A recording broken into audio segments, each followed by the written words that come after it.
Voilà, bonjour à tous. Aujourd'hui, je fais une petite vidéo sur la simplification et sur les opérations sur les radicaux.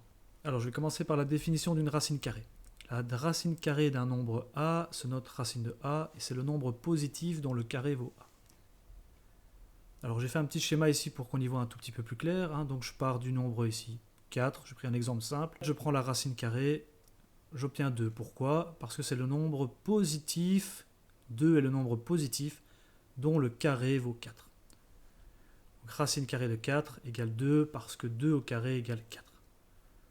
Je prends d'autres exemples. Racine de 9.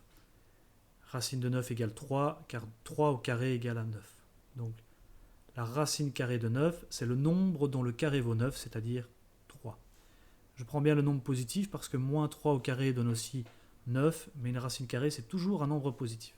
Voilà, ici pour 16, c'est exactement la même chose. Donc la racine carrée de 16 égale 4, parce que 4 au carré égale à 16. C'est bien le nombre positif dont le carré vaut 16. La première propriété, elle est assez simple. Donc la racine carrée de a au carré est égale à a. Donc vous prenez n'importe quel nombre, ici a, vous le mettez au carré, vous obtenez a carré. Et lorsque vous faites la racine carrée de ce nombre-là, donc la racine carrée de a carré, on tombe sur a. Un petit exemple assez simple, je prends 2, je le mets au carré, et puis je prends la racine carrée, je reviens bien sûr à 2. Donc la racine carrée de 2 au carré, c'est toujours 2. Même exemple ici, j'ai 3, je le mets au carré, j'obtiens 9, et quand je reprends la racine carrée, j'obtiens 3. Voilà, c'est le même exemple avec 4, c'est toujours la même chose. Vous avez un nombre, vous prenez le carré, et puis ensuite la racine carrée, vous tombez toujours sur le nombre de départ. Alors la deuxième propriété, elle est presque la même, mais un tout petit peu différente. Ici, c'est le carré de la racine carrée. Donc on prend d'abord la racine carrée, et puis ensuite au carré. Donc je pars d'un nombre de départ, un nombre a, je prends la racine carrée, donc j'obtiens racine de a, et lorsque je mets ce nombre-là, donc racine de a au carré, je retombe sur mon nombre de départ qui est a. Un petit exemple, je pars de 4, je prends la racine carrée, j'obtiens 2, je remets au carré, j'obtiens 4. Donc racine carrée de 4 au carré, c'est égal à 4. Même chose pour 9, racine carrée de 9 me donne 3, je remets au carré, j'obtiens 9. Donc racine de 9 au carré, ça donne 9. Même chose pour le suivant, racine de 16 au carré, ça donne bien 16. Donc je pars de 16, je prends la racine, puis je prends le carré, je retombe toujours sur mon nombre de départ. Alors ces propriétés, elles sont importantes parce qu'elles vont nous permettre de trouver d'autres propriétés, notamment cette troisième propriété qui est, elle, essentielle pour toutes les opérations avec des radicaux. Alors, la troisième propriété nous dit que la racine carrée de a fois b est égale à la racine carrée de a fois la racine carrée de b. Alors une petite démonstration pour rapidement prouver que cette propriété est juste. On va prendre ici le premier membre de l'égalité, on va le mettre au carré. Ensuite on va prendre ce deuxième membre, on va le mettre au carré. Et on va voir qu'en prenant le carré, on obtient la même chose. Donc si deux nombres ont le même carré, forcément ça veut dire que ces deux nombres sont les mêmes. Sachant évidemment qu'ils sont tous les deux positifs par définition. Ici on a un nombre positif. Ici j'ai un nombre positif, là j'ai un nombre positif par définition de la racine carrée. Donc deux nombres qui ont le même carré et qui sont tous les deux positifs sont forcément les mêmes. Alors je prends le premier membre ici, racine carrée de a fois b, je le mets au carré.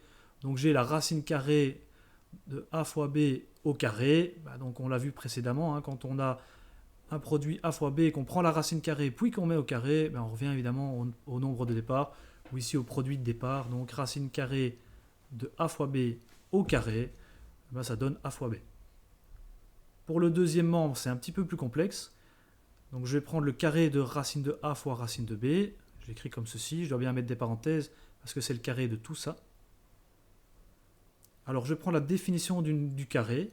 La définition du carré nous dit qu'un nombre au carré, c'est ce nombre fois lui-même. Donc ici, tout ça au carré, c'est tout ça fois lui-même.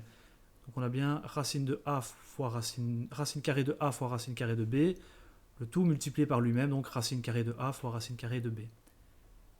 Alors on va utiliser successivement deux propriétés de la multiplication. La première, c'est l'associativité. On voit bien que dans la multiplication, on peut faire des groupes ou pas. Voilà, on peut mettre des parenthèses ou pas, mais elles ne sont pas obligatoires, donc en fait je peux les enlever. J'ai décidé de ne pas faire de groupe, ça revient au même, le résultat est le même. Revoyez l'associativité si vous voulez vous en convaincre, mais Voilà, normalement pas de difficulté, c'est une propriété assez simple. Alors la deuxième propriété, ça va être la commutativité. On va pouvoir changer l'ordre dans mon produit ici, racine carrée de a fois racine carrée de b, fois racine carrée de a fois racine carrée de b. Je vais pouvoir remettre tout ça dans l'ordre que je veux, puisque dans la multiplication, l'ordre n'a pas d'importance. Donc 4 fois 25, c'est la même chose que 25 fois 4.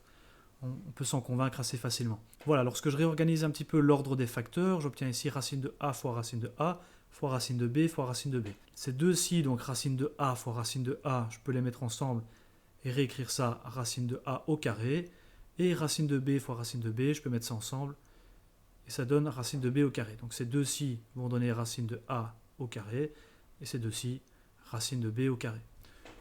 Comme on l'a vu précédemment, si on a un nombre, qu'on prend la racine carrée puis le carré, on tombe sur le nombre de départ.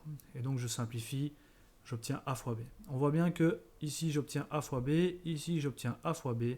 J'ai le même produit, donc j'ai bien prouvé que racine carrée de a fois b est égale à racine carrée de a fois racine carrée de b. Alors cette propriété, elle est très importante dans la simplification des radicaux, mais également dans la multiplication, on va voir ça après, c'est assez simple. Alors je vais commencer par la simplification de radicaux. Un radicaux, c'est un synonyme de racine carrée. Donc j'ai racine carrée de 25, comment je le calcule? Ça c'est assez simple, donc racine carrée de 25, le nombre dont le carré vaut 25, c'est 5. Voilà. Donc on peut facilement calculer la racine carrée de tous les nombres carrés. Donc les nombres carrés, c'est 1 fois 1, 2 fois 2, 3 fois 3, 4 fois 4, 5 fois 5, 6 fois 6, tous ces nombres-là. Donc on a bien 4, 9, 16, 25, 36, 49, 64, 81. On dit nombre carré ou nombre carré parfait. Ça dépend un petit peu du vocabulaire. Mais on voit bien que quand on a un nombre carré, on calcule facilement sa racine carrée. Donc si je prends ici racine de 49, j'obtiens 7. Racine de 81, j'obtiens 9, et ainsi de suite. Alors pour simplifier racine carrée de 8, on va devoir utiliser une petite astuce. Ça va être de transformer 8 en un produit dont un des deux nombres est un nombre carré. Donc dont un des deux nombres est dans cette liste-ci. Alors 8, on voit tout de suite que c'est le produit de 4 et de 2, 4 fois 2, donc j'écris ici racine de 8 égale racine de 4 fois 2. Alors une fois que j'ai transformé 8 en un produit d'un nombre carré et d'un autre nombre, je peux utiliser la troisième propriété, donc racine carrée de a fois b est égale à racine carrée de a fois racine carrée de b. J'écris comme ceci, racine carrée de 4 fois 2 est égale à la racine carrée de 4 fois la racine carrée de 2. J'ai évidemment choisi un nombre carré, donc le premier ici, racine carrée de 4, va pouvoir se simplifier, et on va pouvoir le calculer. Racine carrée de 4 nous donne 2, et donc racine de 4 fois racine de 2 nous donne 2 racines carrées de 2, ou 2 fois la racine carrée de 2. On n'écrit pas le fois ici, comme pour le calcul littéral. Voilà, je vais prendre un troisième exemple, racine carrée de 75. Je vais essayer de trouver un produit qui vaut 75, dont un des deux facteurs est un nombre carré. Voilà, c'est racine de 75. Je vois que c'est 25 fois 3, donc je vais transformer racine de 75 en racine de 25 fois 3. Je vais utiliser la propriété juste au-dessus, donc racine carrée de 25 fois 3 égale racine de 25 fois racine de 3. Et maintenant, racine de 25, je peux le calculer, ça donne 5. Et donc, racine de 25 fois racine de 3 nous donne bien 5 racines de 3. Alors, racine de 14, c'est le dernier exemple. On va essayer de le transformer en un produit dont un des deux facteurs est un nombre carré. Alors 14, est-ce que je peux le transformer une fois quelque chose? Mais ça, c'est pas très intéressant puisque ça ne nous simplifie rien. Donc 4 fois non, 9 fois non, 16 fois non, c'est impossible. Donc racine de 14 ne peut pas se simplifier. On ne peut pas l'écrire comme un produit dont un des deux facteurs est un nombre premier. On ne peut pas le simplifier.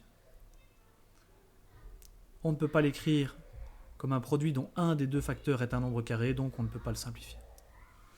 Voilà, une petite idée de recherche assez simple, comment la décomposition en facteurs premiers peut faciliter la simplification de radicaux, principalement lorsqu'on a des grands nombres. Si on a des petits nombres, c'est relativement facile, on peut assez facilement trouver des produits. Si on a des grands nombres, c'est plus compliqué, donc la décomposition en facteurs premiers peut faciliter le travail de simplification de radicaux. C'est une bonne petite question de recherche. Voilà, pour la multiplication des radicaux ou des racines carrées, c'est très simple, on va utiliser la troisième propriété, mais dans l'autre sens. On ne va plus avoir racine de a fois b égale à racine de a fois racine de b, mais racine de a fois racine de b égale à racine de a fois b. Donc le premier exemple ici, racine carrée de 2 multiplié par racine carrée de 3. Ici on voit bien qu'on va juste l'écrire sous la forme de la racine du produit. Donc racine de 2 fois 3, ce qui va nous donner racine carrée de 6. Un deuxième exemple, racine carrée de 2 multiplié par racine carrée de 6. C'est très simple, ça donne racine carrée de 2 fois 6, ce qui nous donne racine carrée de 12. Alors j'ai écrit encore une petite égalité ici, parce que racine carrée de 12, attention, on peut encore le simplifier. 12, on peut l'écrire comme un produit de 4 fois 3, et 4 est bien un nombre carré. Donc racine de 4 fois 3, et donc racine de 4 fois racine de 3, ce qui donne bien 2 racines de 3. Alors pour l'addition de radicaux, c'est vraiment le plus simple. C'est un peu comme pour le calcul littéral, on va additionner uniquement les racines carrées qui ont le même radicand. Hein. Donc ici, par exemple, racine de 2 avec les racines de 2, on a une fois racine de 2 et 3 fois racine de 2. Et donc je vais additionner uniquement les racines de 2 avec les racines de 2. Hein. Une racine de 2 plus 3 racines de 2, ça va me donner 4 racines de 2. Racine de 3 étant tout seul, on le laisse comme ceci. Donc ça va nous donner 4 racines de 2 plus racine de 3. Donc un peu comme pour le calcul littéral, on va additionner les radicaux semblables, hein, qui ont le même radicand, donc les racines de 2 avec les racines de 2, les racines de 3 avec les racines de 3, et ainsi de suite. Voilà, c'est tout pour cette petite vidéo, j'espère que vous en sortirez bien pour les exercices, et n'hésitez pas à me contacter pour des questions.